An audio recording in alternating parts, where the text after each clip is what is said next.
Lake Orion, Michigan, 1994. A shocking crime has the rumor mill spinning. Talk about things you never saw coming. Nobody saw this coming. In a town full of suspects.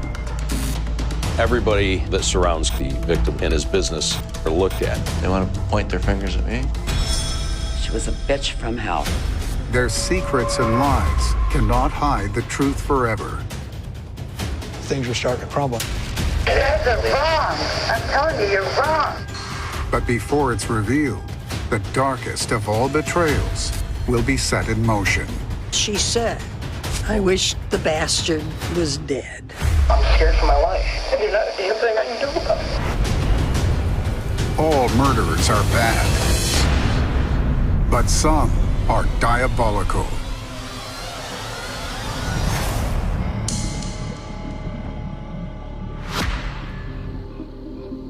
Roughly an hour outside of downtown Detroit is the small bedroom community of Lake Orion, Michigan.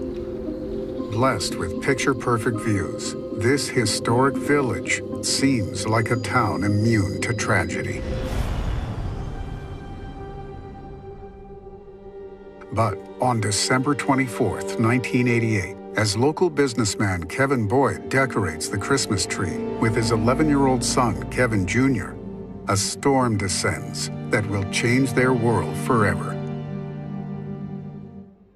It's Christmas Eve. It's supposed to be the magic time. But my brother Kevin's life isn't what we all thought it was. Mom! Hey, sweetie. His wife, Lynn, came in and just out of the blue said, I want divorce. I'm in love with someone else. Did say you want a divorce with your little boy sitting there. I mean, he had to be devastated, both of them. And it wasn't just your average divorce. Her name's Julie. She left him for a woman. Anymore. I can't do this anymore. Kevin is clearly shocked, but to those that know the couple, Lynn and Kevin Boyd were always seen as an unusual match. Kevin was very outgoing. He pretty much just went out with his friends. That's Kevin's personality, you know, just always joking and laughing, you know, giving everybody nicknames, and basically just the life of the party. Lynn reminded me of a 60s flower child. She had blonde hair. She enjoyed music. That's what her life revolved around. When she played her music, she seemed happy. She even wrote a song for me, which was nice. She was good. She really was good. Lynn seemed content just being home, playing her guitar. She was withdrawn, very quiet. My brother was the complete opposite, but they seemed to get along. In 1976, Kevin and Lynn tie the knot. 1 year later, they welcome a baby boy, Kevin Jr. My brother wanted 3 or 4 kids, and so he was ecstatic when she was pregnant. And they seemed like a pretty normal family. Kevin makes it his mission to provide his wife with a carefree lifestyle she had grown accustomed to. Lynn came from a well-to-do family. She expected certain things from Kevin. And I think that had a lot to do with the drive of him working so much. Kevin Sr. owned a party equipment rental store. So basically, we would set up and take down big party tents and tables and chairs. My brother was working all the time, 24/7. He made a lot of money. He wanted to have a comfortable life. While Kevin burns the midnight oil at the office, he doesn't realize Lynn is spiraling into a deep depression. She liked to sing in a band, and she had big dreams of being in the music industry. And her dream just never came true. Here she was stuck at home with a child. My brother really wasn't home a lot. Then the next thing I knew, they were getting divorced. By 1990, the couple's split is final, with Kevin agreeing to give Lynn everything she wants. He just wanted to get done with it. Kevin moved into an apartment, gave her the house. There was one of the arrangements that he would pay her X amount of dollars per week. There's just one thing the two can't seem to settle on. The most important thing to both of them. How should they raise their son? All right, kiddo. See you in a couple days. Okay, bye, Mom. Love you. Love you. Kevin would say, no, little Kevin, don't do that. Lynn would say, oh, go ahead. And it's hard to raise a child when you're playing ping pong. My brother didn't like the environment that little Kevin was in when he was with Lynn. How you doing? Good. Got a high five? I know he fought hard and furious to get custody. Buckle up, yeah. But I don't think it turned out the way either one of them thought it would turn out. As Kevin Jr. grows into a teenager, his father takes him under his wing. He wanted to raise his son in the same manner that he was raised. You know, you go out and you get a job, you work, and you grow. Two big jars. 2 by 2? Any chips, scratches, anything? No? He started working for Kevin at the rental store. And you know why we check, right? He bought him a car, took him on vacations, was very proud of him. Kevin felt pretty good about it. Kevin Sr. also seems to get his groove back with a new girlfriend. 24. Hi, baby. That's okay. Hey, Kevin. There she is. And then he met Judy, who I really didn't know anything about. Judy Kaminsky had a bubbly personality. She's always smiling. He was having fun. He was enjoying his life. And you could see it in where some of the weight was lifted off his shoulders. She seemed good with my brother, but she was Mary Poppins of Lake Orion. I mean, the birds are singing in the morning and the sun is shining. She was too good to be true.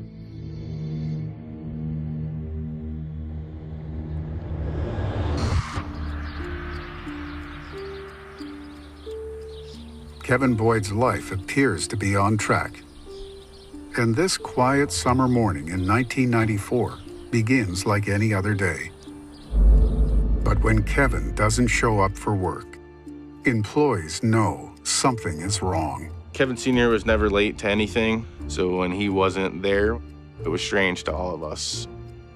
I said, I'll give him a call. And I'm calling, the phone's ringing, ringing, and ringing. And it was kind of odd. About 15 minutes later, Kevin Jr. comes in, asking if anybody's seen his dad. And then it's like, okay, now what's wrong? Worried, the now 16-year-old Kevin Jr. heads to his father's apartment.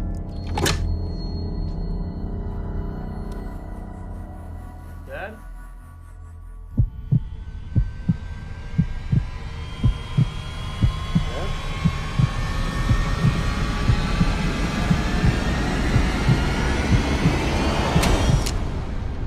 He found Kevin Sr. lying on the floor next to a chair face down with a pillow over the top of his head. There was blood spatter on the wall, on the chair.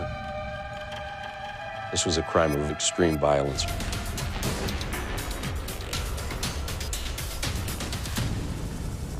"911, where's your emergency?" A 911 call came in. Officers come to secure the scene. It was determined that the victim was stabbed over 20 times. He also had severe blunt trauma to his head. The assumption is that he was sleeping in the chair and he was hit from behind. Now we suspect there might be two people involved because one used a knife and one used some kind of object to hit him in the head. No weapons are found at the scene, but another detail gives investigators pause. Whoever killed Kevin Sr., they ransacked the apartment. There were some rifles and guns in the house discovered to be missing. There was no signs of forced entry into the apartment, so that told us that whoever got in there either had a key or the victim let that person in. That means Kevin Boyd Sr. knew his assailant. This doesn't appear random. This was a rage killing. This was not a, we're gonna just stab you until you go down so we can ransack your apartment. This was a, I hate you, I hate you, I hate you.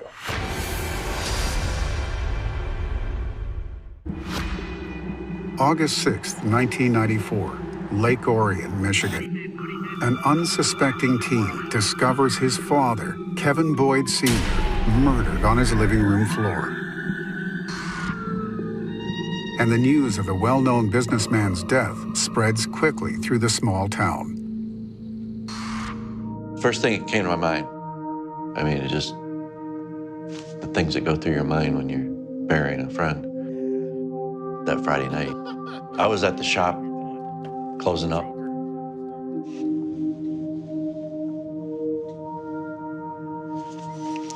That was the last time I saw him.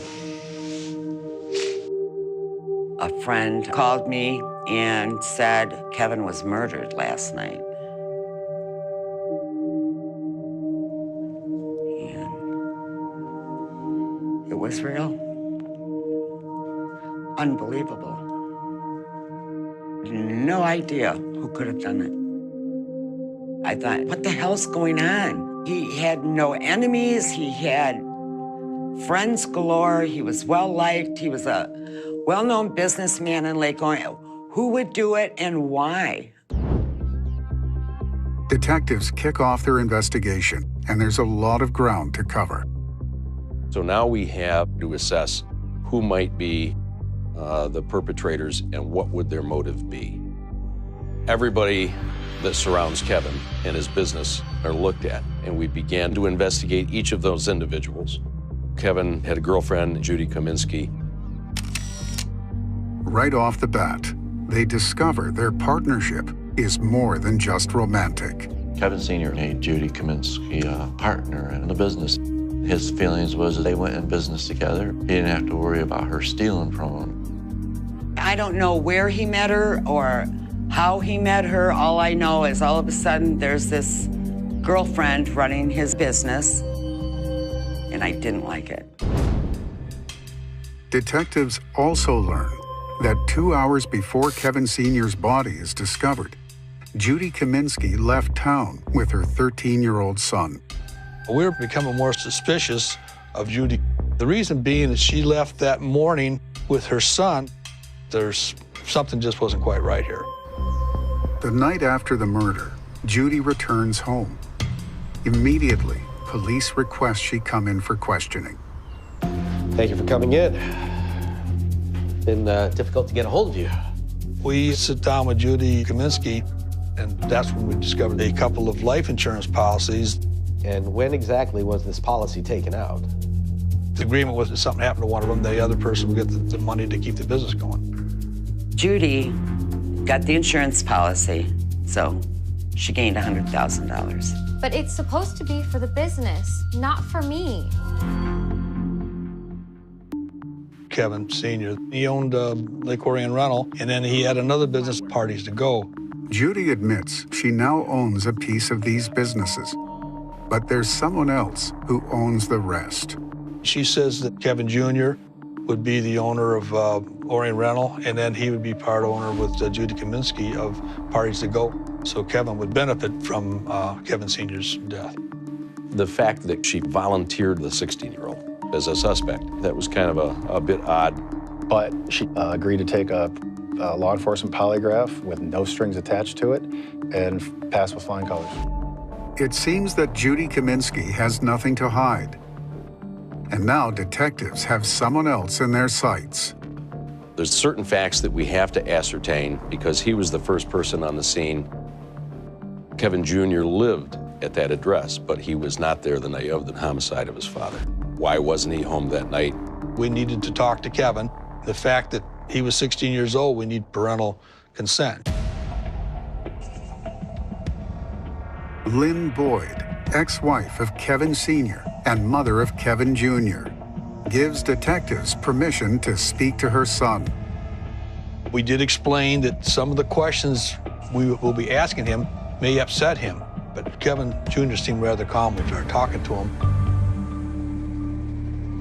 Do you recall where you were Friday? Well, I was at the shop. Did you work that day? Yeah, after work. I was at Andrew's house. Watched a couple movies. Andrew went to bed, and I conked out on the couch. Little Kevin had a girlfriend, Andrea. That Friday night, he wanted to stay up in Lapeer with Andrea, about 20 miles from Lake Orion. Now, Saturday morning, what did you do when you first got up? I went to the shop. No, he's there. Okay. Yeah, I tried calling him home, but there was no answer. Okay, and then what did you do?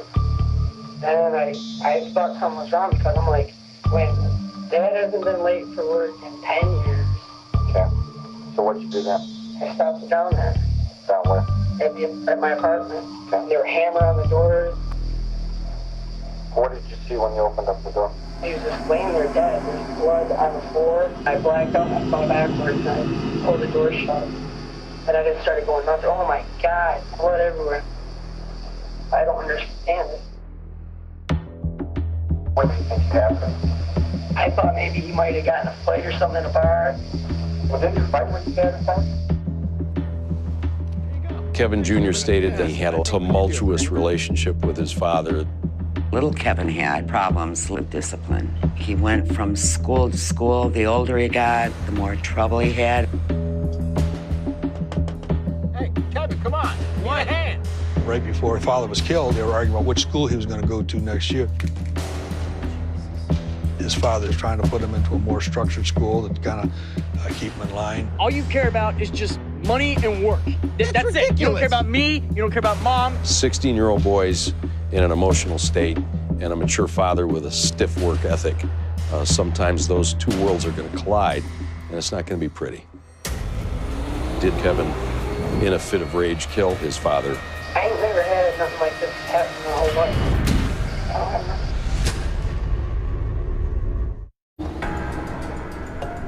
In August 1994, the historic town of Lake Orion is dealt a devastating blow. And investigators looking into the murder of Kevin Boyd Sr. suspect the killer might be his own flesh and blood. Their victim's son, Kevin Jr. Kevin stated that he and his dad, the night before the homicide, had a discussion that turned into an argument. Well, didn't you fight with your dad at times? Well, sure, he fought at times. Every son and dad do. It's certainly a motive, but not enough to convince police the 16-year-old is a cold-hearted killer. Kevin says his dad was strict, but he took good care of me. You know, he loved his dad. But then there was additional facts that they had. Kevin Jr. was inheriting a piece of 2 lucrative businesses. Did you ever think that you were going to get a lot of money? After he died, I'm like, I don't have nothing. I have a rundown old shop. That doesn't mean jack to me, because every time I go in there, I have bad memories. My dad was all I had. I ain't never had nothing like this happen my whole life. I felt bad. I mean, he was still a young kid, just lost his dad. He was a young man that was obviously trying to find his way and had a lot of emotional baggage. There was nothing unique. They were a typical teen and a typical single dad trying to do the best he could. On top of that, Kevin Jr. has an alibi. After work, I was at Andrew's house. Watched a couple movies and I conked out on the couch. Kevin's alibi was supported by his girlfriend. She said he was there all night with her. Next on Detective Miles' list of witnesses to interview, Kevin Sr.'s ex-wife, Lynn Boyd. We had no indication that Lynn would be involved. But we did do what I would call a soft interview because she was married to Kevin Sr. and their son lived with the victim. My name is Detective Miles. Lynn explained to us that she would still spend time with her ex-husband and they were getting along. We got together a week ago to talk about Kevin Jr. Lynn had an alibi. She spent the night in Ferndale with her girlfriend, Julie Grain, at their house watching movies. Julie Grain backs that up. Can you think of anyone who would want to harm your ex-husband? She had given investigators the name of somebody that worked with Kevin Sr. Everyone calls him Guido. I think he's mobbed up. She thought that Guido wanted the business, and she says he has mafia ties, so he can get him killed. Guido and Kevin Sr. were friends as long as I can remember. I figured I'd show you how it's done. How about that? Yeah. At the time when Kevin Sr. was killed, him and Guido had a agreement in words where Guido was actually purchasing the rental store from Kevin, and a lot of people didn't know about that. And eventually, at some point, he walked away from it. My brother trusted him 100%. I would never, ever, ever suspect him. But when my brother Kevin was murdered, I thought afterwards, well, why wouldn't I? Law enforcement needed to talk to him right away to try and get a jump on this. My nickname that everybody called me was Guido. They want to point their fingers at me. I had no problem walking down to Sheriff's Department, take a lie detector test. Don passes a polygraph with flying colors. With his name cleared and 0 mob connections, police have just one more question before they let him go. He asked me, who would you point the finger at if you thought someone could do that? And I automatically said, Lynn. Kevin Jr. was now the beneficiary of the businesses. And since he's 16 years old, clearly he's not going to be able to take ownership of those businesses. There would have to be an adult that would assist him. His mother, Lynn, would be the individual in his life who would assist him in managing those businesses. According to Dawn, Lynn's alimony from Kevin Sr. is set to run out soon, and she isn't happy about it. 7 years he's paying her, and the terms are coming to an end. And she knew it. She knew her payday was going away. I do think there was some jealousy from Lynn that Kevin was so happy with Judy and moving forward and opening a business together. Dawn's interview prompts investigators to take a closer look at Kevin Sr.'s ex-wife. Don Lucarelli believed that Lynn wanted these businesses, the money, but there were just things that didn't add up. The picture that law enforcement got from Lynn was that her and Kevin Sr., even though they were divorced, they were cordial and they were good. She did not show anger when she spoke about her ex-husband at all to me. Lynn was left to her own devices, and she was happy with it. I know for a fact that her happiness had to do with her relationship with Julie. She finally came out of her shell. But not everyone agrees with Lynn's assessment of her so-called relationship with her ex. Investigators talked to Kevin Sr.'s family members, his sisters, his business partners. It portrayed a different picture of the relationship with Lynn. That image is of a messy, dragged-out divorce. For quite a few years. She was still after him for more money. I think he would have been fine just walking away and never seeing her again. But it was just nonstop. I would see it in the check registry, Lynn Boyd, $700, $300, There was quite a bit of checks. As far as little Kevin, I think he was like a pawn in the middle. Honestly, if I had to describe it, she was a bitch from hell. Someone's not telling the truth. Despite the alleged bad blood between her and Kevin Sr., police must acknowledge the hard facts. Lynn has an alibi. She was at home with her girlfriend, Julie Grain, for the whole night, watching movies. Lynn and Julie even produce a receipt from their local video store to confirm their story. With that, investigators are out of suspects and options. Spent months, just running down every lead. As time went on, things kind of really slowed down. Nothing materialized, nothing went solid. It looks like this case may go cold, but there's someone out there who knows something. I went along with it, but I shouldn't have. That shifts this investigation back into high gear. Don't understand. No matter where I go, it's illegal. Weeks after the homicide, police in Lake Orion, Michigan, fear their investigation into the murder of Kevin Boyd Sr. has gone cold. His business partners and associates, his girlfriend, his son, and his former wife, Lynn, were eliminated as primary suspects. So there were a lot of questions that we couldn't answer. But then, this stalled investigation gets an unexpected shot in the arm.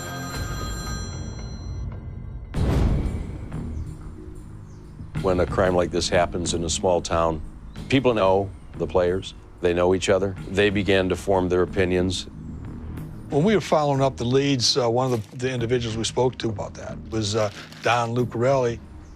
Don comes forward, claiming to have witnessed suspicious activity at Kevin's party rental store. We had a safe at the shop.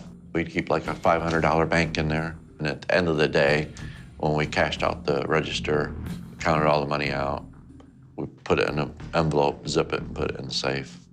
And all of a sudden, Lynn had access to the safe. The only two people that had the combination were Don and Kevin Sr. Kevin Sr. always had that combination, a little piece of paper in his wallet. He would never show Lynn or little Kevin or anybody the combination of the safe. I mean, he never did it. Without asking me how to get in it. How'd you get in? The only thing that was wrong about that picture is during the search of the body, there was no wallet. But shortly after the homicide, the wallet was discovered just a few miles from the scene. That wallet got thrown away in the back of a pickup truck of somebody that was singing in a band at a local establishment. He found the wallet and reported it. And when investigators went through the wallet, that piece of paper that Don Lucarelli had told them about was not in there. And coincidentally or not, within a week or two of Kevin Sr.'s murder, Lynn had access to that safe.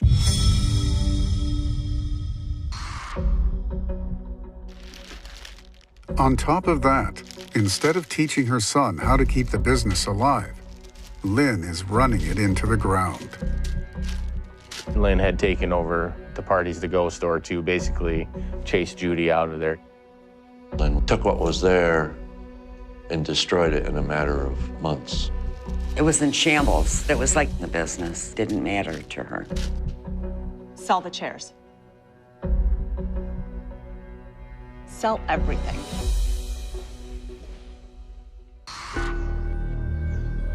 When detectives reach out to Lynn for a follow-up interview, they hit a dead end. Lynn had an attorney, and we were told, we're not going to talk to you. Once someone lawyers up, then we really can't go any further. But after nearly 4 months of silence, someone unexpectedly finally steps forward. In November, Julie Grain, Lynn's girlfriend, made arrangements with law enforcement to come in and be interviewed because she had some significant information. She had given Lynn an alibi, spent the night in Ferndale at their house watching movies. And it turned out it was all false. Now she says that Lynn had left the house about 11 o'clock that night, did not come back till around 4 in the morning. And Lynn had asked her to cover for her. She says, I love you. I know this looks suspicious, but I'm not involved. At first, Julie believed her longtime girlfriend. Now she confesses to having second thoughts. She believed Lynn killed Kevin. If Julie Grain is telling the truth, then Lynn Boyd is the prime suspect. The first reaction was, wow, we're going to be able to solve this. Investigators are eager to speak to Lynn again. And they're stunned when Lynn turns the tables. She called the sheriff's office at a time when she would refuse to talk to other investigators.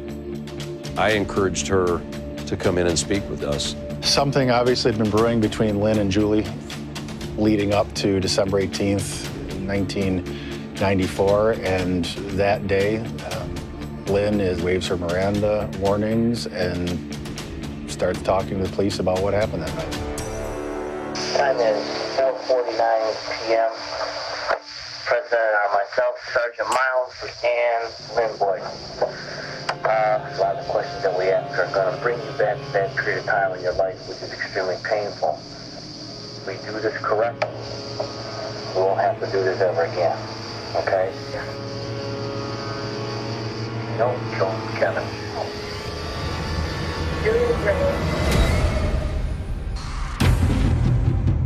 Two lovers pointing the finger at each other.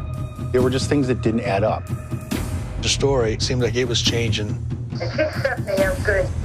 Who is telling the truth? I am going nuts inside. I can't take anymore. I feel like saying Talk about things you never saw coming. Nobody saw this coming. 4 months after Kevin Boyd Sr. is found dead inside his apartment, two women are blaming each other.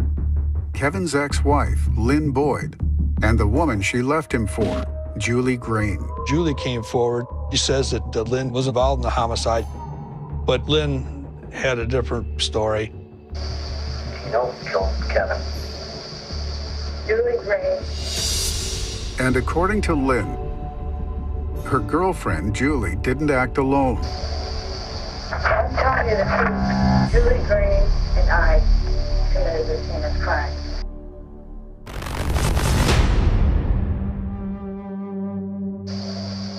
We took a baseball bat. In the living room? Yeah. Then you hit him? Yeah.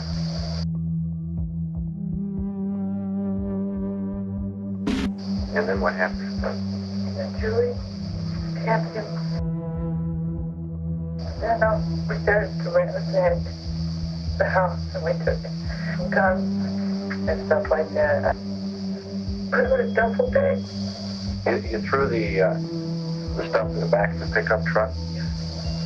One of the items they dumped was a wallet that they had taken from Kevin Sr. And then what did you do?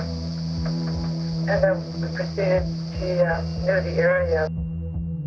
Lynn's story is stunning. But she doesn't know that Julie Grain has already passed a polygraph examination. Julie's an accessory after the fact, right up to her eyeball. Was she at that crime scene? Yes. I don't think so. Oh my God, Kevin, she was there. That's BS. Her and Julie Grain had a falling out that was really, really bad. And so Lynn's thinking was, I can take Julie out. And as Lynn continues to talk, investigators notice something strange. Several times in her statement, when she was referring to the person with the knife, she said he instead of she. Well, first she poured beer on his head. Me? Poured beer on his head? Then he did this. Then he did this. And police have a good idea of who the he is in Lynn's statements. Let me tell you what's going to happen. Because you're going to be arrested for murder. And don't just stop, Kevin.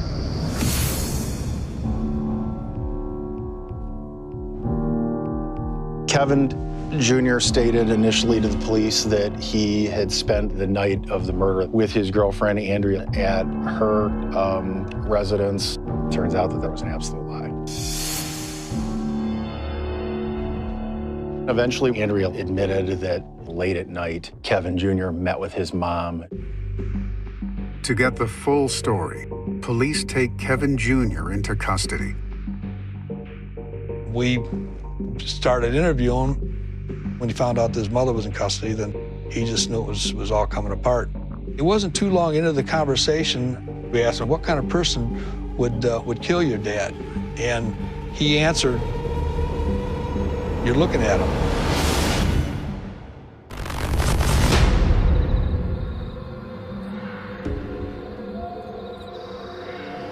Not told you to kill your dad, did she? First time she said it. Was the agreement one? Who initiated it? Was the agreement made at that point that your father had to die? In her mind, yes. You ready? Yes. Lynn put years of work into grooming her vulnerable teenage son. Kevin, we need to talk about your father. There was a lot of manipulation that people didn't see for many years. He's not who you think he is. She would keep little Kevin from him. She would turn little Kevin against him, telling him, your dad's a drunk, your dad's abusive. She did it so much that little Kevin actually believed it. So all of a sudden, he's having all this trouble in school, smashing his cars, got into arguments. Every time there was trouble, blame was on my brother. She had made his life miserable. After years of antagonizing Kevin Sr. through her son, Lynn orchestrates her final act of revenge. Lynn was working with Kevin and convincing him that the two of them are going to own this property, and let's face it, we're going to get rich. Without Kevin Jr.'s buy-in, Lynn's evil plot never could have gone down. Little Kevin had the keys, he lived there, he had access. Kevin had a routine. Kevin went to work, went home, kicked back, fell asleep in his chair. I mean, like clockwork. That's what he did. Little Kevin knew that.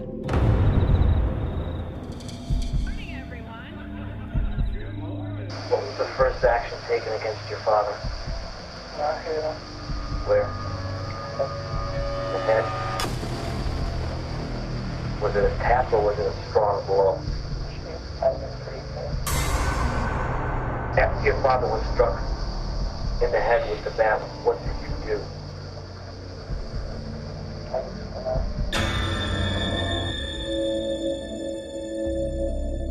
How do you feel now? How do you feel about your mom?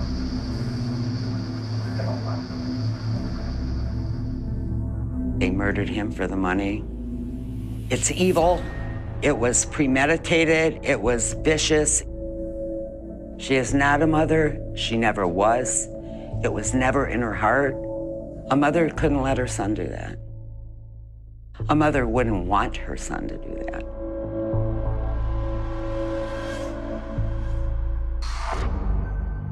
With the confession, detectives are on the verge of closing the case. There's just one missing piece to the puzzle. The confession was important, but we have to show through evidence that the confession they give us was factual. There was a baseball bat that Kevin Jr. identified as belonging to him that they used and that law enforcement later recovered. But the knife wasn't found. What kind? The knife? Where was it hidden? Several months later, there was an auctioneer that was going through the business. He came across a T-shirt that had been wrapped up. He opened up the shirt. He had a knife in front of him. And he knew when he found it, I just found the murder weapon.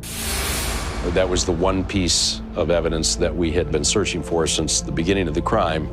It was tested and determined that this was, in fact, the murder weapon. Now we can show that they had possession of items that only the killer could have access to. That evidence was presented to the prosecutor's office with the confessions. Both Lynn and Kevin Jr. are charged with the capital murder of Kevin Boyd Sr. At trial, Lynn once again reveals her nature is simply diabolical. So the strategy at Lynn's trial was to blame her son. Kevin Jr. did it. I took the fall because I'm protecting him. Kill my ex-husband, have my 16-year-old son do the murder with me. Doesn't get much worse than that. Just evil, evil, evil. When I found out I was at home, I was called by Julie, and I do believe that my verbiage was, oh, and I didn't want to be anything to do with her at that point. I'm sorry that he was murdered. I am very sorry. Although he is only 16 years old at the time of the murder, Kevin Jr. is tried as an adult. And like his mother, he receives the same sentence: life in prison without the possibility of parole. I look at Kevin Jr. differently than I look at Lynn. I don't think this is something that Kevin Jr. would have gone and done on his own. Do I hate him? No. In my heart, I know how my brother felt about little Kevin. So, would he forgive him? Probably. Lynn Boyd shattered a father-son relationship that never had its chance to bloom. Kevin Sr., he lived for little Kevin. I mean, he would do anything in the world for little Kevin. And what they did to him is sad, very sad. Kevin was a loving father, and it's too bad that Kevin Jr. didn't see that in his dad.